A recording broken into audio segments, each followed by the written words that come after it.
स्वागत है आपका हमारे YouTube चैनल मार्ग आईसीएस में। जैसा कि हमारा एक क्लासेस हमने शुरुआत की है जो ऑनलाइन और ऑफलाइन दोनों मोड में प्रोवाइड रहेगा। थोड़ा संक्षेप में मैं इसके बारे में आपको जानकारी दे देता हूँ। संस्थान चूंकि रामनगर नैनीताल में खोला गया है और जो कि ऑफलाइन में प्रोवाइड रहेगा, और इसके अतिरिक्त आपको मार्ग आईसीएस ऑनलाइन भी प्रोवाइड रहेगा, जिसका ऐप आप क्लासेस के लिए प्ले स्टोर से डाउनलोड कर सकते हैं। साथ ही वेबसाइट विजिट करके भी आप इसे एक्सेस कर सकते हैं। ये तो नॉर्मल जानकारी रही हमारे प्लेटफॉर्म के बारे में। उसका डेमो मैं आपको दिखाऊंगा कैसे आप एक्सेस कर सकते हैं, उस बारे में हम बात करेंगे। बेसिकली अभी हम जान लेते हैं कि जो यूके ट्रिपल एस सी की वैकेंसीज आई हैं उसको लेकर कौन कौन सी संभ्रांतियां या फिर आपके मन में डाउट्स होंगे, उन पे हम बात करेंगे। साथ ही कौन सी वैकेंसी आपके लिए ज़्यादा अच्छी है, किसमें आपको नौकरी में बेहतर अपॉर्चुनिटी के साथ अच्छे से आप अपना सिलेक्शन ले सकते हैं, उस बारे में हम बात करेंगे। और नेक्स्ट फेज में हम जानेंगे कि कैसे आप हमारे प्लेटफॉर्म से जुड़कर अपनी तैयारी को और अच्छी बना सकते हैं और साथ ही सिलेक्शन आप ले सकते हैं। चलिए ज़्यादा बातें ना करते हुए हम पॉइंट पर आते हैं। तो हम देखते हैं, पहले मैं आपको वैकेंसीज का थ्रू पीडीएफ एक ओवरलुक करा देता हूँ। उसमें हम देख लेते हैं कौन कौन सी वैकेंसीज हैं, तो उसके बारे में हम बेसिकली जानेंगे। चलिए।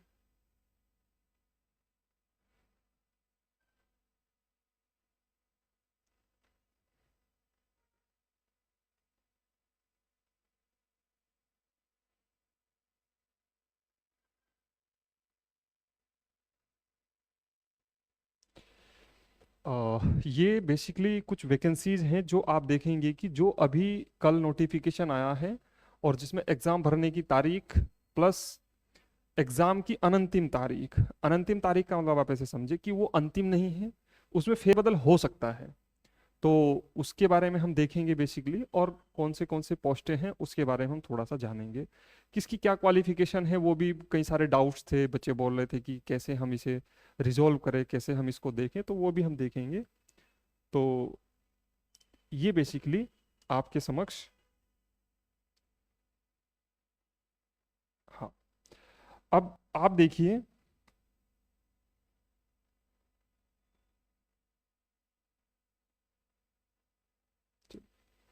अब आप देखिए, जैसे विज्ञापन का प्रकाशन कल 9 तारीख थी, 9 को आया है। आवेदन प्रारंभ करने की जो तिथि है वो 15 अप्रैल है।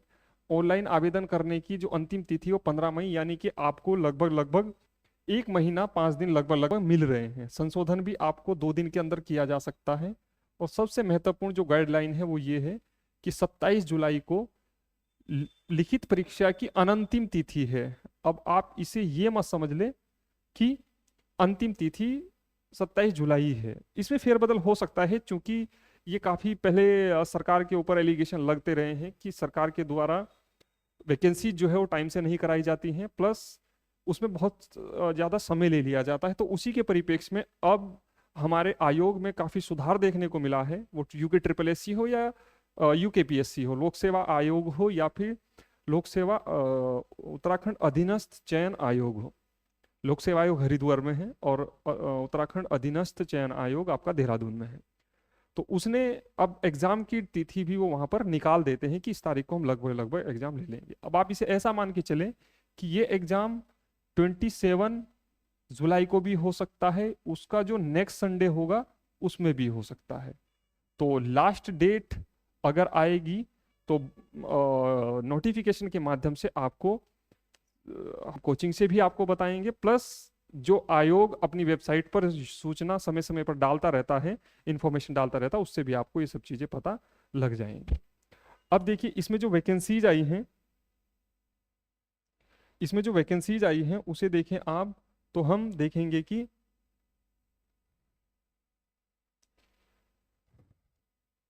अगर हम वैकेंसीज की बात करें तो इसमें वैकेंसीज आपके लिए बेहतर क्या है, तो उसे आप देख सकते हैं। चलिए, सबसे पहला आता है सहायक समीक्षा अधिकारी, एआरओ जिसे बोलते हैं। ARO, assistant review officer. वैयक्तिक सहायक, इसमें ये आप मान के चलना कि जिसे शॉर्ट हैंड आती है, जिसे शॉर्ट हैंड आती है उसी के लिए ये बेसिकली है, क्योंकि इतने कम समय में अगर आप सोच रहे हैं कि हम इसमें अपना सिलेक्शन ले लेंगे तो इतने कम समय में शॉर्ट हैंड नहीं सीखी जा सकती है। 3 महीने काफी कम होते हैं, और इस बात में कि 100% ऐसा कहना कि नहीं सीखी जा सकती है तो ये थोड़ा सा अतिशयोक्ति होगा, बट फिर भी व्यवहारिकता को समझते हुए, समय खराब ना करते हुए, इतने कम समय में शॉर्ट हैंड नहीं सीखी जाएगी। नेक्स्ट है महिला कल्याण सहायक अधीक्षक। इसमें भी 5 पोस्टें हैं। बेसिकली जो ज्यादा पोस्टें हैं हमारे यहाँ राजस्व उप निरीक्षक, राजस्व उप निरीक्षक को इंग्लिश में कहते हैं रेवेन्यू सब इंस्पेक्टर। तो पटवारी की जो है वो है 119 पोस्टें हैं। अब आप सोच रहे होंगे और उसी में राजस्व उप निरीक्षक लेखपाल, आप इसे ऐसे समझ सकते हैं कि राजस्व लेखपाल जो पटवारी का बीच का अंतर है मैं आपको बता दूं। जो हमारा पर्वतीय क्षेत्र है, पर्वतीय क्षेत्र में बेसिकली अगर हम पिथौरागढ़, चंपावत, चमोली, पौड़ी, टिहरी, उत्तरकाशी, नैनीताल, रुद्रप्रयाग, बागेश्वर, अल्मोड़ा, 1 2 3 4 5 6 7 8 9 10, ठीक हो गया। प्लेन में हम देखते हैं बेसिकली यूएस नगर और हरिद्वार, और इसमें आप एक देहरादून भी ऐड कर लेना। तो जो प्लेन का एरिया होता है उसमें बेसिकली पटवारी को लेखपाल कहा जाता है, आप इसे ऐसे समझे। तो ये जो पोस्टें हैं 61 जो पोस्टें हैं, 61 जो पोस्टें हैं, उसकी जो पोस्टिंग आपको मिलेगी, यानी उसके अंतर्गत यदि आपको पोस्टिंग मिलती है तो वो आपको प्लेन की नौकरी होगी, ना कि पहाड़ की नौकरी होगी। जो पटवारी शब्द लिखा है उसे आप ऐसे समझ सकते हैं कि वो जो पोस्ट मिलेगी आपको बेसिकली पहाड़ की ही सर्विस होगी, और डिस्ट्रिक्ट वाइज है, चूंकि ट्रांसफर तो नहीं होता है डिस्ट्रिक्ट वाइज जॉब में, तो उसे भी आप बेसिकली समझ कर रखेंगे। अभी आगे बताऊंगा मैं इसके बारे में। हालांकि यूएस नगर और हरिद्वार दोनों प्लेन की नौकरी है, प्लस चंपावत की अगर हम बात करें तो इसमें जो टनकपुर वाला बेल्ट है वहां पर भी लेखपाल होते हैं। हम नैनीताल की बात करें तो 4 तहसील इसमें भी हैं जिन पर पटवारी नियुक्त होते हैं, यानी वो आपको अगर पटवारी आपको नैनीताल में भी दिखेंगे और लेखपाल भी दिखेंगे, प्लस देहरादून में भी आपको लेखपाल देखने को मिल जाएंगे, क्योंकि इसमें भी कुछ क्षेत्र प्लेन का है, कुछ क्षेत्र पहाड़ का है।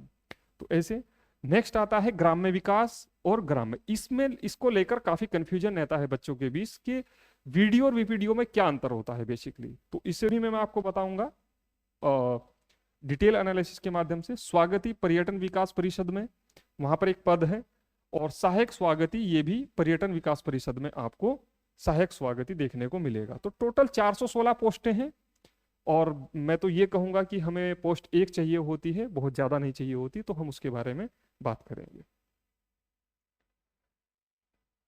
तो अब हम आगे चलते हैं इसके बारे में। चलिए,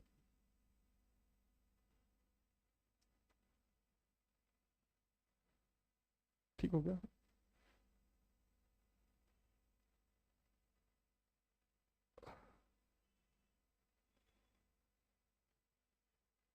चलिए, अच्छा ये पेज वाइज है, सॉरी ना। नेक्स्ट अगर हम पेज की बात करते हैं तो ये आपका सहायक समीक्षा अधिकारी है। इसकी अगर हम क्वालिफिकेशन की बात करें तो एक लेवल भी समझ लीजिएगा आप, बहुत सारे बच्चे ये भी कंफ्यूजन रहते हैं, तो आप ऐसे समझिएगा जो लेवल 3 होता है उसका जो ग्रेड पे होता है वो 2000 या 1900 होता है। जो लेवल 4 होता है वो उसका ग्रेड पे 2400 होता है। जो लेवल 5 होता है उसका ग्रेड पे 2800 होता है, और जो लेवल 06 होता है वो 4200 होता है, और जो लेवल 7 होता है वो यानी 7 उसका ग्रेड पे 4600 या 4800 होता है। ये बात आपको ध्यान रखनी है, क्योंकि ये आप पहले क्या होता था कि ग्रेड पे आता था कि वेतनमान इतना है, तो अब क्या आने लगा है, लेवल आने लगा है बेसिकली। तो इस लेवल को आप बेसिकली समझ सकते हैं, लेवल 3, लेवल 4, लेवल 5, लेवल 6 और लेवल 7। जो हमारे जिलाधिकारी या डीएम स्तर के जो अधिकारी होते हैं उनका लेवल 10 होता है, तो वो आपको ध्यान रखना है। अब नेक्स्ट, वो आयु सीमा 21 वर्ष, मैक्सिमम 42 वर्ष। नॉन अराजपत्रित का मतलब ये है कि गजेटेड ऑफिसर नहीं होगा, अराजपत्रित होगा। साथ ही इसमें जो अनिवार्य अर्हता मांगी गई है तो उसे आप ध्यान रखना है। इसमें एक चीज और मैं आपको बताना चाहूंगा कि कोई भी बच्चा या कोई भी स्टूडेंट इस भ्रम में ना रहे कि हमारा डोएक का जो प्रमाण पत्र है वो फर्जी तरीके से बन जाता है।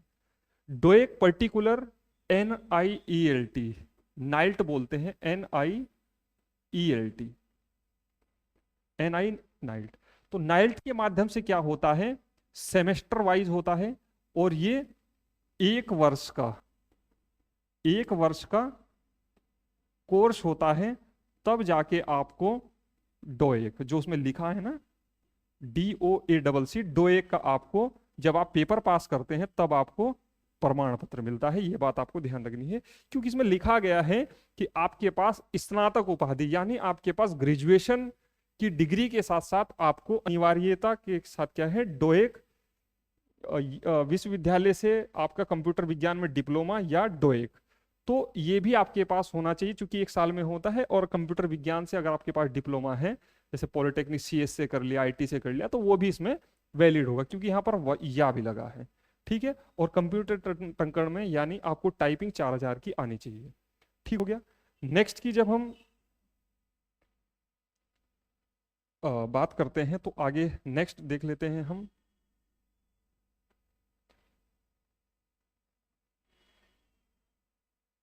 चलिए नेक्स्ट पेज पर हम देखते हैं व्यक्तिगत सहायक। तो ये शॉर्ट हैंड वाला है जो मैंने आपको बताया, और इसमें लिखा गया है, आप देख सकते हैं, कंप्यूटर विज्ञान के साथ स्नातक उपाधि, या फिर आपके स्नातक उपाधि के साथ आपके पास क्या होना चाहिए, विश्वविद्यालय से 1 वर्षीय कंप्यूटर का डिप्लोमा।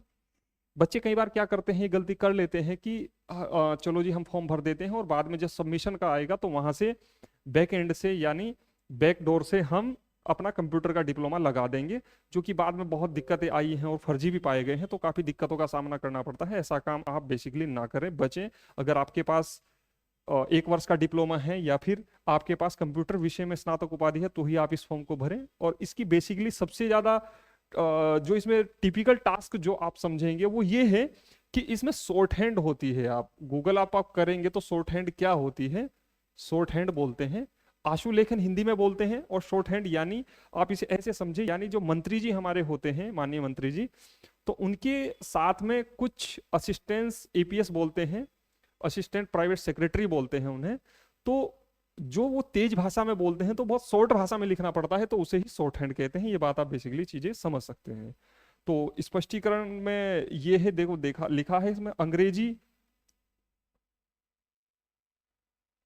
इसमें लिखा भी है कि अंग्रेजी आशुलेखन परीक्षा की प्रकृति अभ्यर्थियों के लिए वैकल्पिक होगी, किंतु अंग्रेजी आशुलेखन की उत्तीर्ण अभ्यर्थियों को अधिमान दिया जाएगा। यानी अब इसे आप ऐसे समझ सकते हैं कि जो शॉर्ट हैंड है उसका एक क्राइटेरिया होगा बेसिकली, बट उसमें क्या होगी, वैकल्पिक होगी, ऑब्जेक्टिव होगी, और यहाँ पर लिखा है, और जिसकी शॉर्ट हैंड इंग्लिश में अच्छी होगी उसे ही वरीयता दी जाएगी, अधिमान। और अधिमान में ये आप अधिमान अर्हता को आपको मैं एक वर्ड में बता देता हूँ क्या होता है अधिमान में। बेसिकली कि यदि मेरे भी 100 नंबर हैं और मेरे भी 90 नंबर हैं उस एग्जाम में, और बगल वाले के भी 90 नंबर हैं, उसके पास यदि NCC, राष्ट्रीय कैडेट कोर को कहते हैं, NCC का B या C प्रमाण पत्र उसके पास है, डेट ऑफ बर्थ सेम है और उसके पास B प्रमाण पत्र है, तो वरीयता उसे दी जाएगी, मुझे नहीं दी जाएगी, भले ही हमारे नंबर बराबर हो, क्योंकि इसे बोलते हैं अधिमान देना। यानी आपके नंबर बराबर है, लेकिन इन्होंने कुछ एक्स्ट्रा वर्क भी कर रखा है, और जो क्या कर रखा है NCC में C,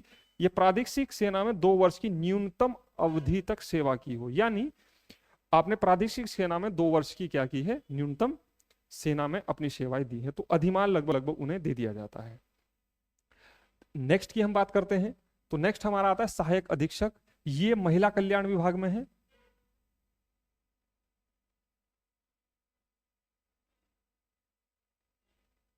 ये महिला कल्याण विभाग में है। तो इसे आप देख सकते हैं, जनरल की 2 है, टोटल 5 वैकेंसी है, और ये भी लेवल 5 की जॉब है। इसे भी आपको देखना है, ये भी लेवल 5 की जॉब, यानी इसका ग्रेड पे कितना होगा, 2800 ग्रेड पे होगा।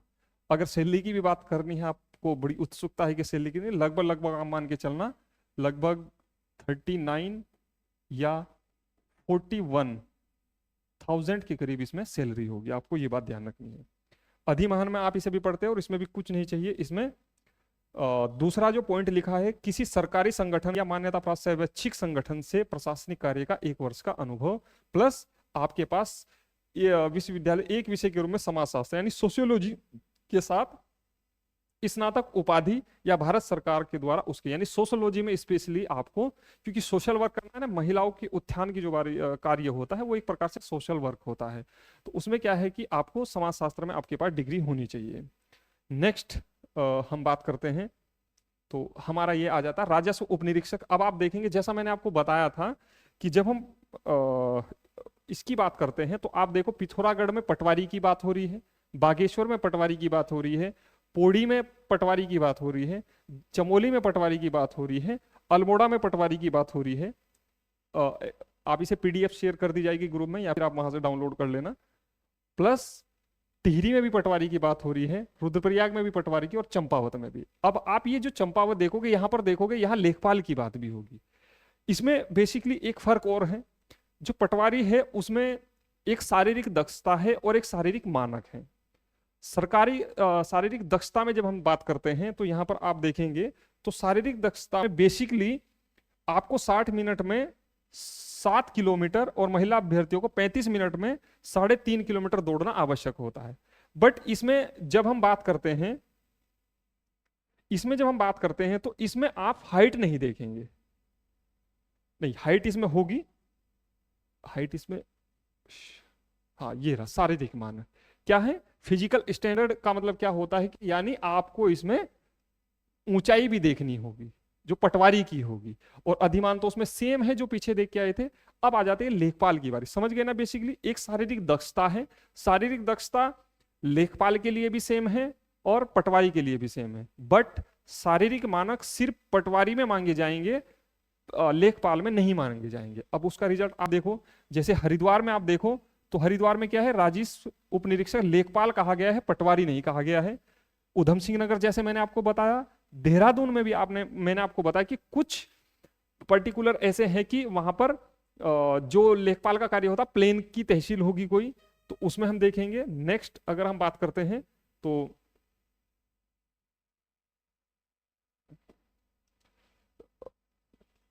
अगर आप देखें, ये देख सकते हैं आप, इसमें मैं बड़ा कर देता हूं, हाँ ये देखो चंपावत में भी अगर आप देखो तो यहां पर भी क्या है, लेखपाल भी है, और पीछे हमने अगर हम देखें तो हमने पटवारी भी देखा चंपावत में।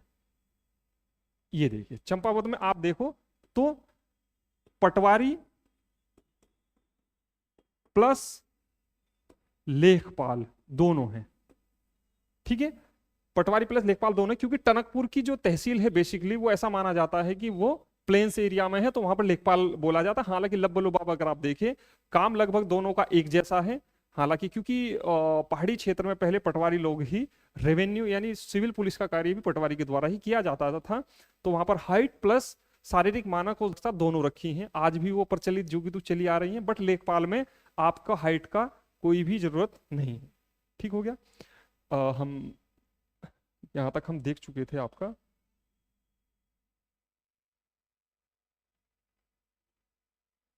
ठीक हो गया। नेक्स्ट सॉरी, मैं एक बार वीडियो चेक कर लेता हूँ चली है या क्या है।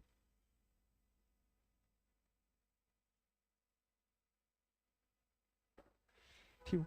नेक्स्ट जब हम बात करते हैं तो ग्राम विकास अधिकारी, ये महत्वपूर्ण टॉपिक है। मैं इसे आपको थोड़ा सा अलग से ही बताऊंगा कि क्या होता है बेसिकली और क्यों। इसमें एक होता है वीडियो,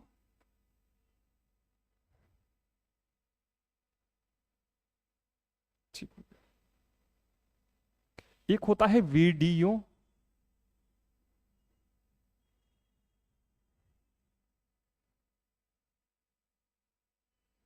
एक होता है वीडियो और एक होता है वीपीडीओ। बेसिकली सभी लोग इसे एक ही समझ लेते हैं, तो इसमें थोड़े थोड़े से मूल अंतर मैं आपको बता देता हूं। कि जो बेसिकली वीडियो है, जो हमारे यहाँ एक स्कीम चलती है मनरेगा, मनरेगा, एक चलता है पीएम आवास,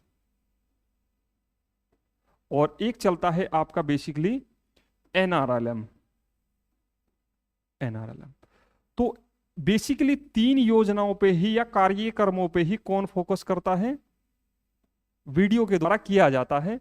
और वीपीडीओ के द्वारा, चूंकि मैं भी वीपीडीओ हूं, तो वीपीडीओ के द्वारा पंचायत लेवल पर, पंचायत लेवल पर सचिव के तौर पर कार्य किया जाता है, सचिव के तौर पर कार्य किया जाता है। उत्तराखंड में, चूंकि हमें उत्तराखंड का एग्जाम देना है, उत्तराखंड में भर्ती होना है, तो उत्तराखंड में वीडीओ और वीपीडीओ अलग अलग हैं। वहीं पर आप यूपी की बात करें तो वहां पर वीडीओ और वीपीडीओ एक ही इंसान है। और हमारे यहाँ भी 2013-14 तक दोनों एक ही थे। 2013-14 में विभागों में बंटवारा हुआ और वहां से फिर अलग हुए। तो अब वर्तमान समय में वीपीडीओ अलग है और वीपीडीओ अलग है। वीपीडीओ बेसिकली गांव के सचिव के तौर पर 15वां वित्त, राज्य वित्त या अन्य जो भी डेवलपमेंट वर्क है गांव के अंदर, मनरेगा की कार्य योजना बनानी हो, एनआरएलएम में कोई प्रस्ताव जाना है, यानी ग्राम पंचायत लेवल पर जो ग्राम सभा की मीटिंग होती है, ग्राम पंचायत की जो मीटिंग होती है, उसमें जो सचिव के तौर पर एक नॉमिनेट किया जाता है, सचिव के तौर पर जो सीधी भर्ती के थ्रू वहां पर नियुक्ति होती है जिसका, वही वीपीडीओ होता है। इसमें डिटेल एनालिसिस में आपको प्रमोशन होके कौन कहाँ जाता है, कौन कहाँ जाता है, वो एक अलग विषय है, उसे मैं अलग से बताऊंगा। दोनों का लेवल 4 है, ये भी मैं आपको बता देता हूं, लेवल 4 है। और ये कहना कि कौन सी जॉब अच्छी है, दोनों जॉबें अच्छी हैं, कोई दिक्कत नहीं है। ये भी डिस्ट्रिक्ट कैडर जॉब है, तो इसे भी आप ध्यान रखें। अल्मोड़ा है, बागेश्वर है, इसमें लेखपाल और पटवारी जैसे वहां पर डिफ्रेंशिएट करते हैं, हम अलग अलग देखते हैं, तो यहाँ पर ऐसा कुछ है नहीं। नेक्स्ट, तो यहाँ पर हरिद्वार में भी है, नहीं सभी जिलों में लगभग लगभग वैकेंसीज आई हैं। आप क्वालिफिकेशन की बात करें तो इसमें सिंपल है, कुछ नहीं चाहिए होता। बल्कि वीपीडीओ में एक डिफरेंस है, क्योंकि वहां पर CCC का डिप्लोमा मांगते हैं। क्योंकि अभी आपने देखा जो यूसीसी भी हुआ, तो अभी अच्छा इसके बारे में बाद में बात करेंगे, कोई बात नहीं। तो लेवल 4 है, और वही है कि आपको सिंपल क्या होना चाहिए, ग्रेजुएट होना चाहिए, आप इसके लिए एलिजिबल हैं, और लेवल 4 है। नेक्स्ट अगर हम बात करते हैं ग्राम पंचायत विकास अधिकारी, इसे क्या बोलते हैं, वीपीडीओ। ठीक है, कुल पद 16 हैं, उत्तरकाशी में है, चमोली में है और चंपावत में वैकेंसीज आई हैं।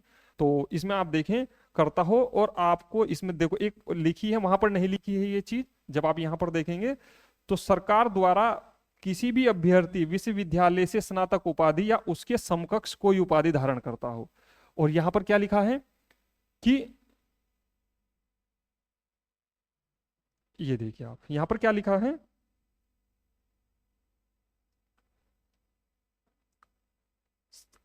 विश्वविद्यालय से स्नातक उपाधि तो है या उसके समकक्ष। समकक्ष का मतलब होता है आपके ग्रेजुएशन के समकक्ष यदि कोई आपके पास उपाधि या डिग्री है तो वो भी वैल्यूएबल होगी। भले ही आप ने डिग्री या बीए एमए नहीं कर रखा है, अलग चीज है, वो सरकार अपने हिसाब से डिसाइड करती है।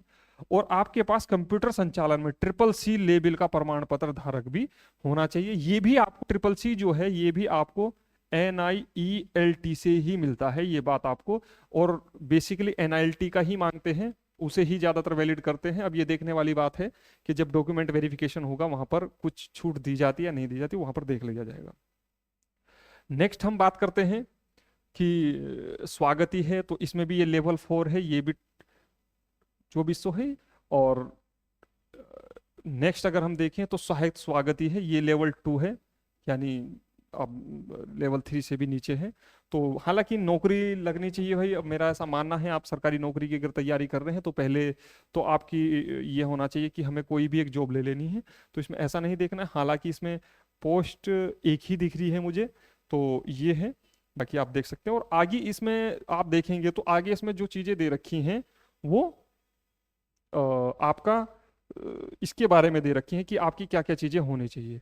आयु क्या है, 1 जुलाई 2025 को निश्चायक तिथि है, ये आपको ध्यान रखनी है। पात्रता, राष्ट्रीयता, आरक्षण, शारीरिक स्वास्थ्य क्या हो सकता है, तो ये है।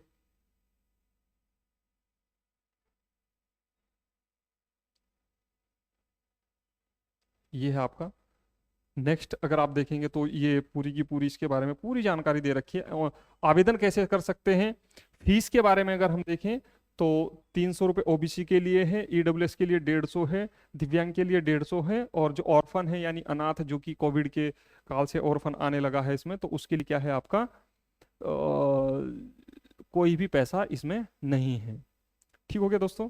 नेक्स्ट अगर हम बात करें तो बाकी इसके बारे में कोई भी चीज़ें, जैसे एग्ज़ाम जो होगा उसके बारे में क्या क्या कॉन्फ़िगरेशन होंगे या उसकी क्या क्या लिमिटेशन होंगी, या फिर उसमें क्या क्या आयोग के द्वारा दिशा निर्देश दिए गए हैं, वो सभी चीज़ें हैं तो आप देख सकते हैं इसमें। और ये उसकी फुल फॉर्म है, अजा को किसे कहते हैं, अजा किसे कहते हैं, पीवी वहाँ पर शॉर्ट फॉर्म लिखे हैं ना, तो अन्न पिछड़ा वर्ग है यहाँ पर, ईडब्ल्यूएस ये है अनारक्षित है। नेक्स्ट जब हम देखते हैं तो ये, और ये हमारा आ जाता है आपका सिलेबस। सिलेबस की बात हम अभी नहीं करेंगे। सिलेबस क्या होगा हमारा, सिलेबस की बात हम अभी नहीं करेंगे, सिलेबस का मैं वीडियो एक अलग से बनाऊंगा। प्लस उसके बारे में आप जो 100 नंबर का आपका एग्जाम होगा उसकी क्या रूपरेखा रहेगी, उसकी क्या रूपरेखा रहेगी, तो उसके बारे में भी मैं आपको एक डिटेल एनालिसिस आपको बताऊंगा। ये सभी क्या है आप देख सकते हैं, ये सभी सिलेबस के बारे में बात की गई है। तो हम बात करेंगे एक एक टॉपिक पे हम बात कर लेंगे, कोई दिक्कत नहीं है। तो आप देख सकते हैं ये अनुसूचित जाति के लिए निर्धारित परमाणुओं का प्रारूप क्या होगा, सभी चीज इसमें दे रखी है। तो ये वो है, दिव्यांगतों की श्रेणी क्या है, किस तरीके से होगी, तो लगभग लुभाव आपकी ये हमने डिस्कस किया। तो लास्ट में अगर हम बात करें तो हम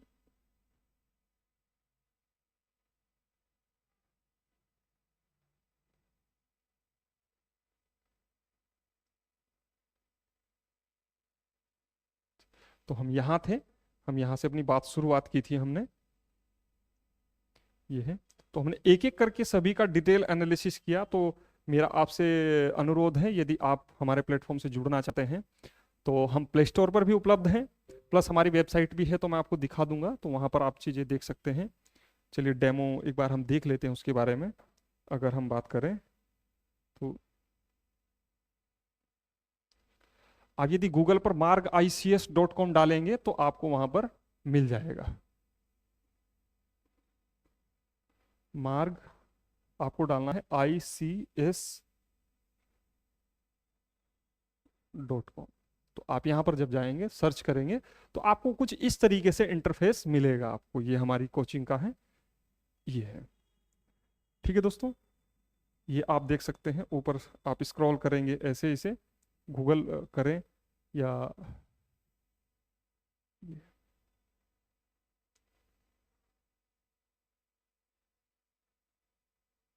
तो ये मार्ग आईसीएस हमारा, यहाँ से आप इसे लॉगिन भी कर सकते हैं। इसमें ये है, हाँ ये रहा, तो यहाँ से आप इसमें लॉगिन भी कर सकते हैं अपना। तो इस तरीके से आपको कुछ इंटरफेस मिलेगा हमारा, ये हमारा मार्ग आईसीएस है, तो आप देख सकते हैं।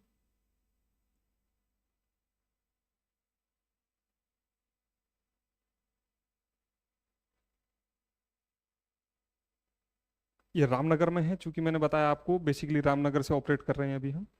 तो ये है, सभी चीज इसमें है। गूगल प्ले स्टोर से भी आप यहाँ पर क्लिक करेंगे तो आप वहाँ जाकर ऐप डाउनलोड कर सकते हो। क्लासेस का क्या मोड रहेगा, क्योंकि पहली क्लास है, इसे यूट्यूब पे पब्लिक करूंगा मैं, तो उसके बारे में हम देख सकते हैं वहाँ पर जाकर। प्लस इस तरीके से आप हमारा वीडियो कोर्सेज या जो भी चीज़ होंगी वहाँ पर ज्वाइन कर सकते हैं। इसमें आपको different kinds of test series हो गई या अन्य कोई भी करंट अफेयर्स करना चाहता हूँ, सभी चीज़ें इसमें आपको वन एंड एक प्लेटफॉर्म पे आपको सभी चीज़ प्रोवाइड होंगी। स्टडी मटेरियल होगा, कोई भी चीज़ होगा तो उसे मैं बेहतर तरीके से आपको प्रोवाइड कराऊंगा।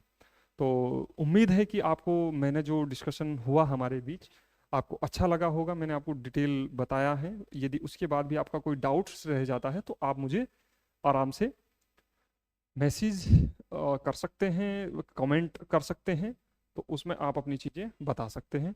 तो धन्यवाद आपका देखने के लिए। प्लीज़ चैनल को सब्सक्राइब और लाइक ज़रूर करें। थैंक यू सो मच, मिलते हैं अगली क्लास में। Thank you.